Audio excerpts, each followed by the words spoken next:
ದೂರ ಮಾಡಿಕೊಂಡೆ. ಅಂದು ನಮ್ಮನ್ನ ಏದು ಇಂದು ನಿಜವಾಯಿತು.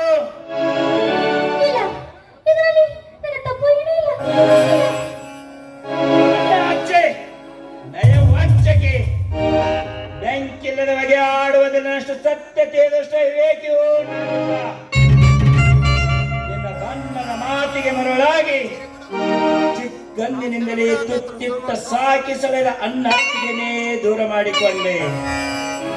ಒಳ ಹುಟ್ಟಿದ ರಾಜಣ್ಣನ ಮೇಲೆ ಇಲ್ಲದ ಅಪವಾದ ಹೊರಿಸಿ ಹೊರಗೆ ಹಾಕಿಸಿದೆ. ಪ್ರತ್ಯಕ್ಷ ಕಂಡರೂ ಪ್ರಾಮಾಣಿಸಿ ನೋಡು ಅನ್ನೋ ಹಾಗೆ ಏನೆಂದು ವಿಚಾರಿಸದೆ ನಿನ್ನ ಮಾತು ಕೇಳಿಕೊಂಡು ನಿನ್ನಿಂದ ತುಂಬಿದ ಸಂಸಾರವನ್ನೇ ಒಡೆದುಕೊಂಡೆ. ಇಷ್ಟೆಲ್ಲ ಆದರೂ ನಿನ್ನಿರಬೇಕಾ? ತೊಲಗು ಮೊದಲು ಮನೆ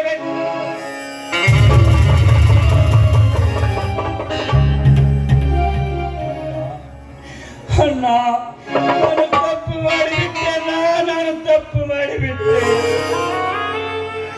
ಎಲ್ಲಿದೆ ಅಣ್ಣ? ನಾನು ಬರುತ್ತೇನೆ.